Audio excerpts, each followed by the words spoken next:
여러분들이 평소에 사람을 잘 믿고 사십니까? 사람을 잘 믿는 것도 습관이 될 때가 참으로 많더라고요. 그런데 세상은 믿고 산다 그래서 늘 좋은 것만은 아닙니다. 이런 이야기가 있습니다. 어떤 한 처녀가 운전하던 차와 한 총각이 운전하던 차가 정면 충돌을 했습니다. 이 두 차가 완전히 망가졌습니다. 그런데 참 신기하게도 이 두 사람은 한 군데도 다치지 않고 멀쩡했습니다. 놀란 가슴을 진정시키고 차에서 나온 처녀가 이 총각에게 이렇게 말합니다. 야, 이것 좀 보세요. 차는 이렇게 망가졌는데 우리 두 사람은 멀쩡해요. 이거 아무래도 우리 두 사람 맺어지라고 하나님께서 우리에게 계시를 준 게 분명해요. 총각은 듣고 보니 그것도 맞는 말인 것 같아요. 그래서 고개를 끄덕였습니다. 그런데 이 처녀는 차로 돌아가더니 뒷자리에서 어떤 병 하나를 가지고 옵니다. 바로 샴페인병입니다. 그러면서 다시 말합니다. 이것 좀 보세요. 이렇게 차가 망가졌는데 이 샴페인병도 깨지지 않았어요. 이거 아무래도 우리 인연을 축복해 주는 게 확실한 것 같아요. 우리 이거 서로 나눠 마시며 우리의 인연을 기념해요 라고 이야기합니다. 총각은 너무 좋죠. 술을 권하는데. 그래서 또 병을 받아들고는 그리고 뚜껑을 열고 여러 모금을 마십니다. 그리고 나서 처녀에게 그 병을 건넵니다. 그런데 처녀는 잠시 생각을 하더니 뚜껑을 다시 닫습니다. 그러면서 옆에 놓는 거예요. 총각이 처녀에게 물어봅니다. 아니, 왜 당신은 안 마십니까? 그러자 이 처녀의 대답인, 자, 이제 경찰 오기를 기다려야죠. 자, 음주운전 왜 하셨어요? 자, 뒤통수를 제대로 맞았다는 얘기입니다. 이 배신자라는 것, 이 말은 참으로 어감이 좋지 않습니다. 그러니까 세상에 배신자로 한번 낙이 찍히면요, 그 일평생 동안 그 낙이는 지워지지가 않습니다. 배신자하면 떠오르는 사람이 누구입니까? 가룟 유다입니다. 그는 예수님을 돈을 받고 팔았던 예수님의 제자입니다.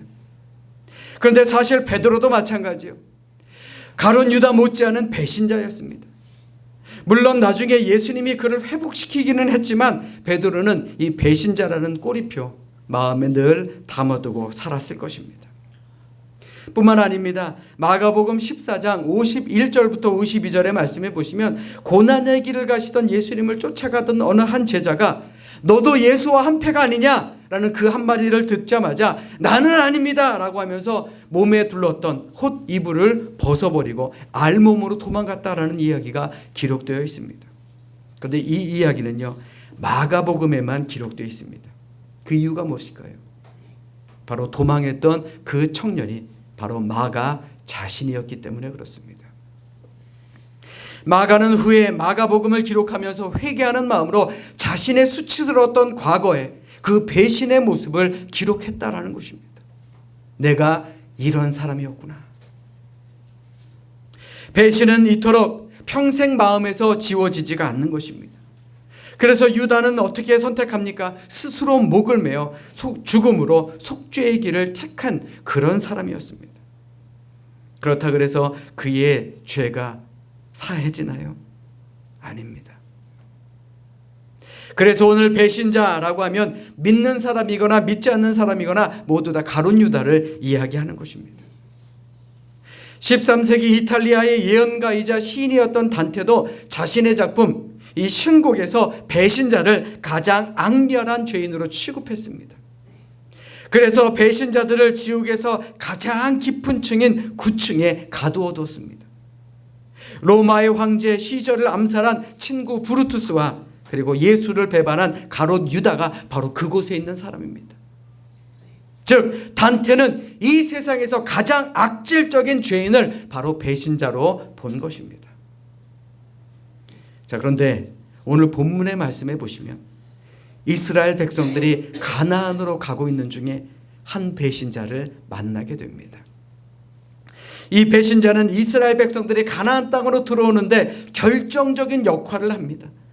그 배신자가 본문에 나오는 라합이라는 여인입니다. 여호수아 2장의 말씀에 보시면 여호수아가 백성들을 이끌고 시딤이라는 곳으로 이르럽니다. 이제 조금만 더 가면 가나안 땅입니다. 그런데 가나안으로 들어가려면요, 반드시 통과해야 되는 곳이 있습니다. 바로 여리고 성입니다. 그 성을 점령해야 그들은 가나안 땅으로 들어갈 수가 있습니다. 그래서 여호수아는 정탐꾼 2사람을 보내서 여리고성을 점탕하게 만들지요.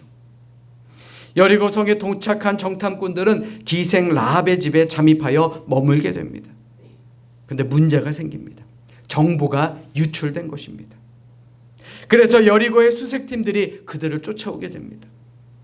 그때 라합이 재빨리 기재를 발휘해서 이 2사람을 자기의 지붕 위에 세우고 지붕 위에 숨겨두고 수색팀에게 그 사람 조금 전에 나갔으니까 빨리 가면 따라잡을 수 있을 겁니다 라고 해서 그들을 구해주게 됩니다. 사실 위기 때 보면 여성들이 훨씬 더 지혜가 많은 것 같아요. 우리는 흔히 거짓말은 나쁜 것이다 라고 이야기합니다만 희한하게 성경책에는요, 거짓말을 해서 복을 받은 여인이 2이 있습니다. 첫 번째는 누구입니까? 애굽의 산파들이었어요. 거짓말을 내서 히브리 민족의 아이들을 낳게 만들어 주었죠. 또 하나는 여기 나오는 라합이라는 여인입니다. 여리고의 군인들이 돌아간 후에 라합은 지붕에 올라가서 2 정탐꾼들에게 자신의 신앙을 고백합니다. 그것이 오늘 우리가 읽은 성경의 말씀입니다. 오늘 본문 말씀을 새 번역 성경으로 보면 이러합니다. 자막을 준비했으니 우리 같이 보도록 하겠습니다. 나는 주님께서 이 땅을 당신들에게 주신 것을 압니다. 우리는 당신들 때문에 공포에 사로잡혀 있고 이 땅의 주민들은 모두 하나같이 당신들 때문에 간담이 선을 했습니다. 내가 당신들에게 은혜를 베풀었으니 이제 당신들도 내 아버지의 집안에 은혜를 베푸시겠다고 주님 앞에서 맹세를 하시고 그것을 지키겠다라는 확실한 징표를 나에게 주십시오. 그리고 나의 부모와 형제 자매들과 그들에게 속한 모든 식구를 살려주시고 죽지 않도록 우리의 생명을 구하여 주십시오. 결국 이 2 정탐꾼은 라합에게 맹세를 합니다. 그리고 라합의 협조로 정탐을 성공적으로 마치고 돌아올 수 있게 되었습니다. 마침내 여리고성을 무사히 점령할 수가 있었습니다.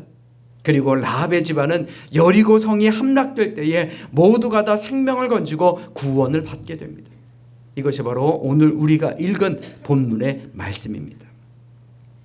그런데 여러분들은 가만히 한번 생각해 보십시오. 이 라합이라는 여인은 그날의 눈으로 보면 어떻습니까? 배신자입니다. 우리 민족을 배신한 아주 나쁜 사람입니다. 그런데 이 여인은 하나님에 대한 이야기를 듣자마자 지체 없이 그래 내가 배신자가 될 거야 라고 작정을 했다라는 것입니다. 여러분들에게 묻겠습니다. 여러분들은 배신이 뭐라고 생각하십니까? 배신이 무엇입니까? 잘 들으세요. 배신은요, 참된 회심입니다. 라합은 하나님에 대해 모를 때에는 고민 없이 기생으로 몸을 팔고 살았습니다.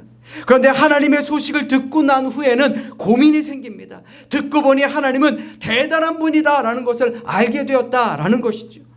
이스라엘 백성들이 그동안 지내해 온 행적들을 보니까 이것은 모두 다 기적이었다라는 것입니다. 내가 이런 하나님을 믿어야지.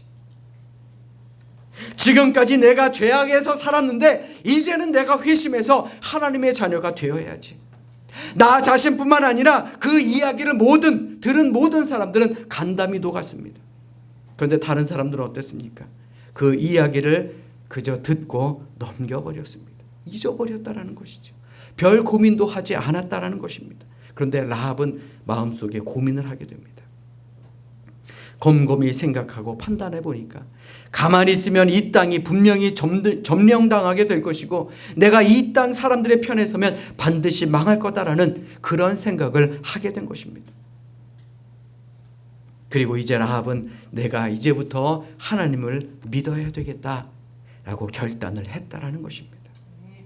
그런데 마침 여리고성을 정탐하기 위해 온 정탐꾼이 자신의 집으로 오게 된 것입니다. 여러분들 한번 생각해 보십시오. 만약 여러분들의 집에 이 정탐꾼들이 왔으면 여러분들은 어떻게 하시겠습니까? 고발을 했으면 아마 당국으로부터 큰 상을 받았을지 모릅니다. 그런데 그날 라합은 과감하게 그 시대에 하나님을 믿기로 작정하고 정탐꾼들을 숨겨주게 된 것입니다. 다시 말해 라합은 기회가 왔을 때 과감하게 기꺼이 회심하고 환난의 날에, 멸망의 날에 구원을 받게 되었다라는 것입니다. 오늘날의 배신자는 누구입니까? 과연 오늘날의 배신자는 누구라 할 수 있습니까? 그것은 바로 하나님께 회심한 사람들 모두입니다. 어둠의 세계로부터 빠져나온, 과감하게 빠져나온 사람들이 바로 배신자 아닙니까? 그것이 우리 모두 아닙니까? 어떻게 보면 우리 모두는 배신자들입니다.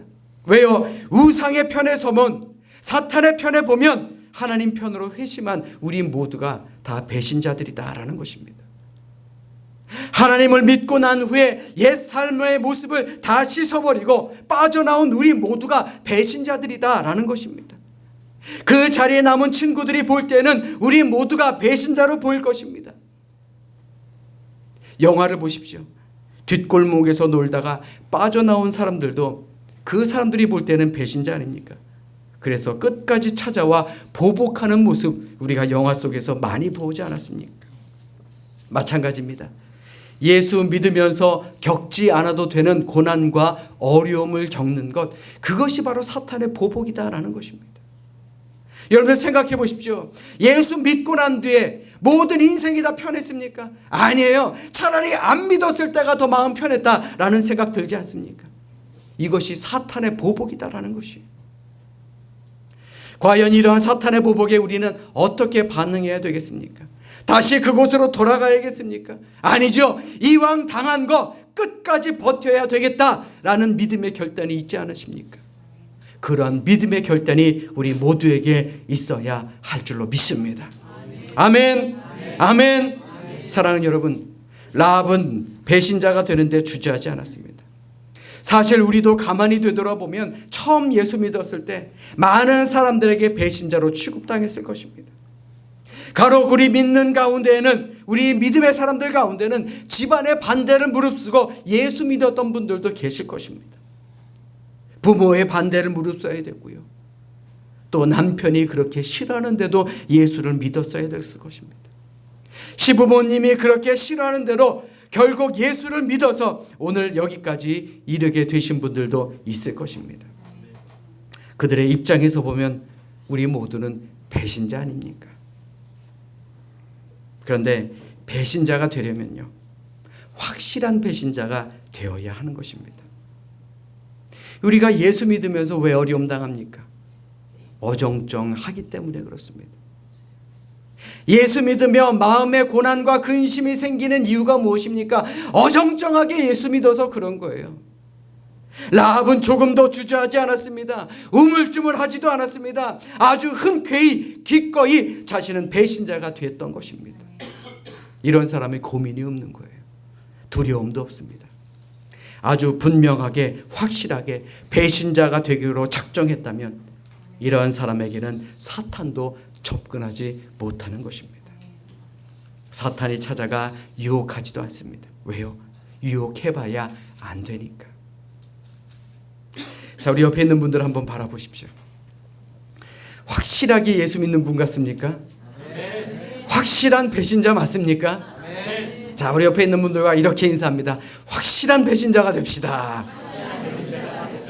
네, 말은 나쁜 것 같지만요, 하나님의 편에서 보면 이것이 가장 큰 은혜인 줄로 믿습니다.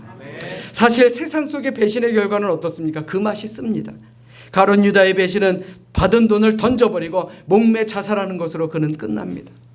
베드로의 배신은 어떻습니까? 땅을 치며 통곡함으로 겨우 회복됩니다. 그런데 여기 라합의 배신은 엄청난 상을 받게 됩니다. 온 가족이 구원을 받게 되었다는 것입니다. 이것이 예수 때문에 세상을 배반하는 사람들에게 주어지는 진정한 상인 줄로 믿습니다. 더욱이 그저 목숨만을 건진 게 아닙니다. 더 큰 영광을 누리게 됩니다. 그것이 무엇이냐? 라합이라는 그 여인의 이름이, 기생이라는 그 직분이, 어떻게 보면 요즘 말로 말하면 몸을 파는 창녀라는 그 계급이 예수님의 족보에 들어가는 영광을 안게 되었다라는 것입니다. 족보는 어떻습니까? 옛날 족보는요, 남자들만의 이름이 들어갑니다. 그런데 예수님의 족보를 보면 다릅니다. 여인 4사람이 들어가 있습니다. 다말, 라합, 룻, 예수의 어머니 마리아. 이렇게 4사람의 여인이 들어갑니다. 당당하게 예수님의 조상이 될 수가 있었다라는 것입니다. 아멘. 아멘. 이렇듯 성경은 우리에게 이 여인의 역사를 통해서 신비한 내용을 보여주고 우리를 권면하고 있습니다.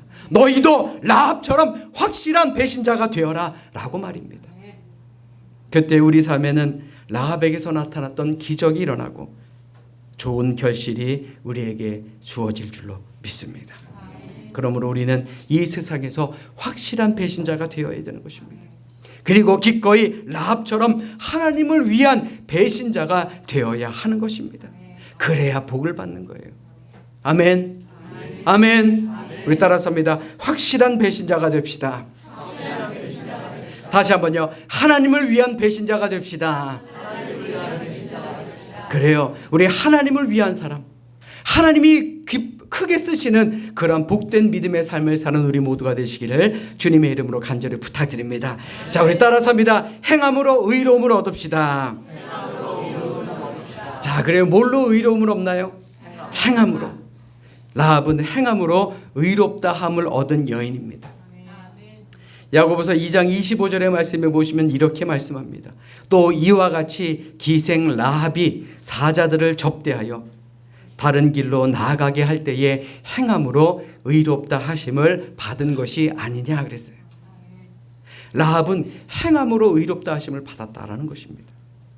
사도 야고보는 믿음을 가지면 하나님이 도와주실 거다라고 생각하는 그 정도의 믿음이 아니라 행함으로써 하나님으로부터 의롭다 하심을 얻는다라는 것입니다.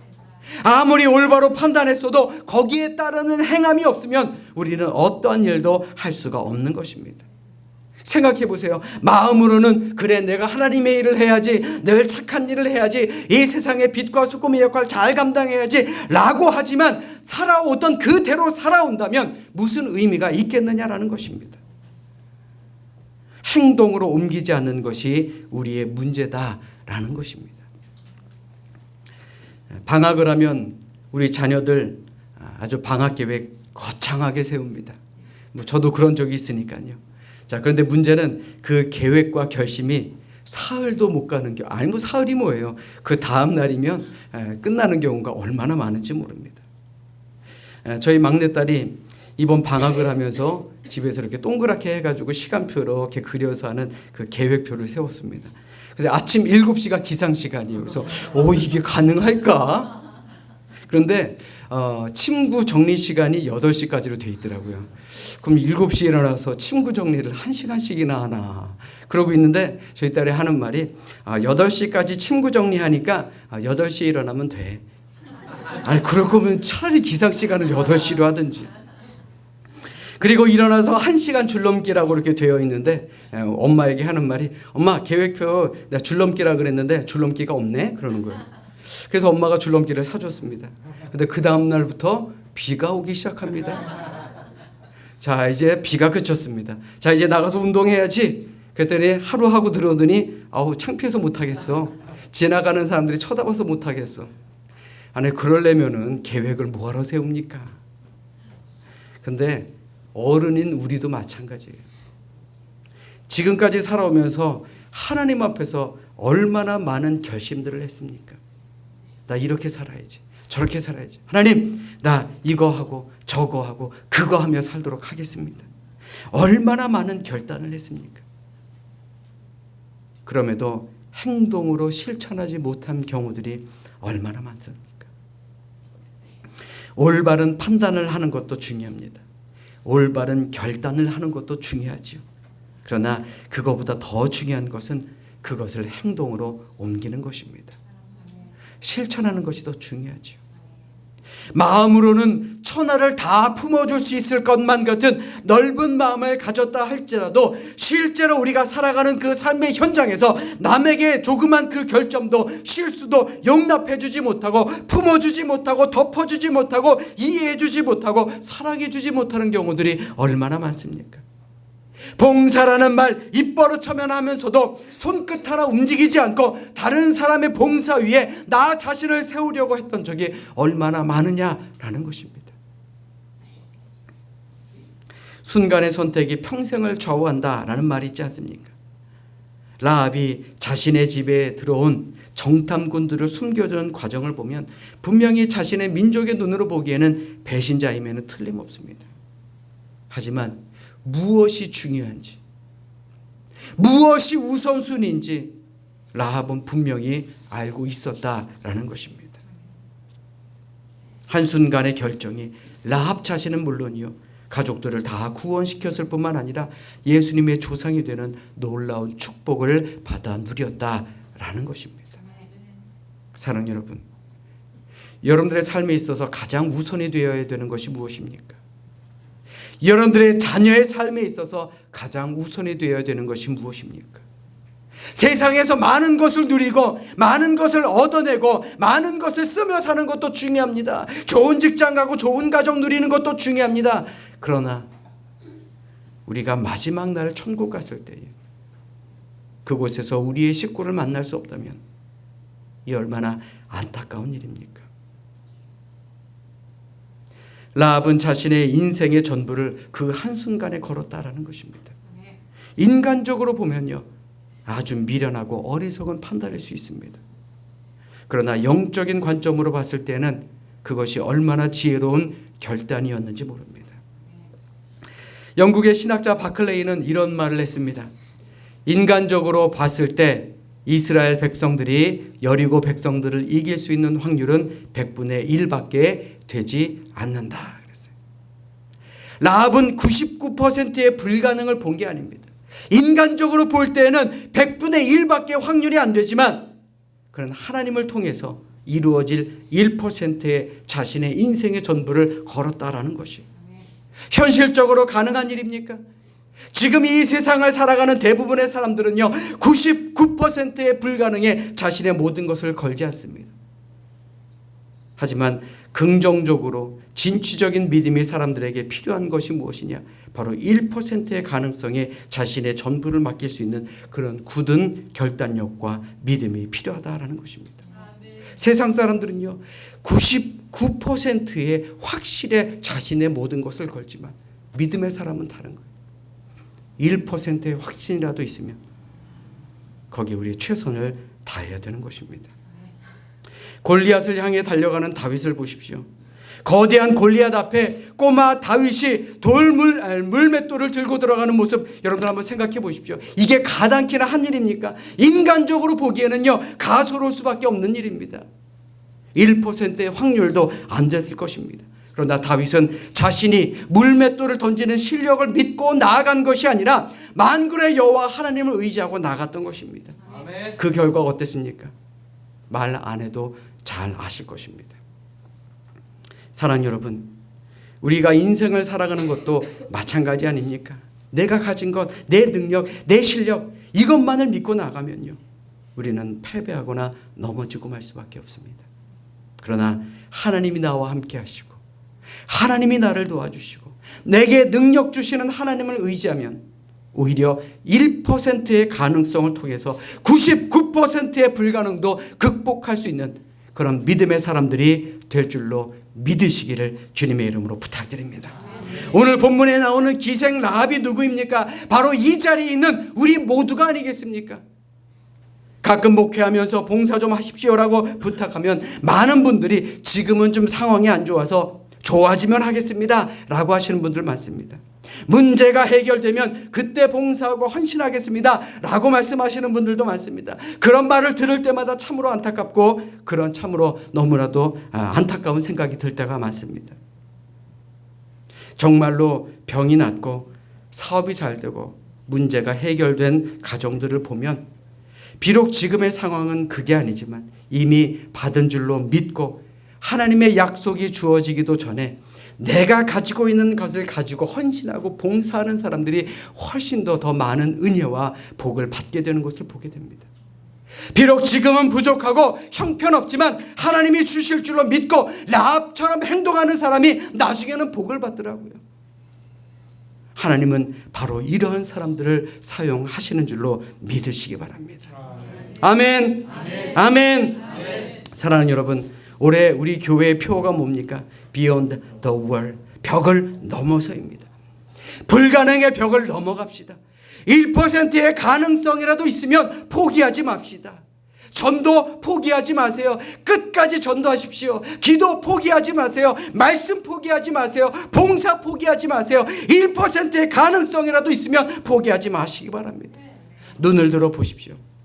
하나님이 주시는 여리고를 향해 전진합시다. 이것이 우리 교회가 해야 할 일입니다. 앞으로 우리 교회가 해야 할 일들이 많습니다. 물론 인간적인 눈으로 보면요, 할 수 없는 일들도 얼마나 많은지 모릅니다. 그러나 믿음의 눈으로 봅시다. 우리 앞에 놓여 있는 일에 불평하지 않고 하나하나 이루어 나가면 분명 여리고성은 무너지게 될 줄로 믿습니다. 잘 들으세요. 우리 교회 작은 교회 아닙니다. 헌신하는 한 사람, 기도하는 한 사람, 그 한 사람이 있으면 우리 교회는 가능성이 있는 교회입니다. 아멘. 아멘. 그러므로 오늘 우리 모두가 내가 바로 라합이다 라는 믿음을 가지고 믿음의 눈을 들어보시길 바랍니다. 죄가 산더미처럼 많은 우리이지만 거룩한 자녀로 삼아주심에 늘 감사하시며 우리 앞에 놓여있는 2020년 이 한 해 불가능을 가능으로 만드는 그런 복된 믿음의 자리의 주인공들이 되시는 우리 모두가 되시기를 주님의 이름으로 축원합니다. 축원합니다. 기도하겠습니다.